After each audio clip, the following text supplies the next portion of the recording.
হাদিসে শবে বরাত নামে কোনো শব্দ নাই।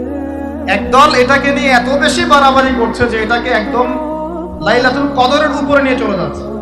আরেকদল দেখা যাচ্ছে এটাকে এমন ভাবে পরিত্যাগ করছে না, এতে কিছুই করা যাবে না, কোনো ফজিলতি নাই।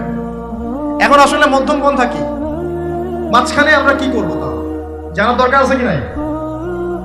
অনেক হাদিসের অনেক আলোচনা, প্রায় 40-50 পৃষ্ঠার বই, সব আলোচনা তো মাহফিলে করা সম্ভব না। আমি সারমর্মটুকু বলি। সারমর্ম কি?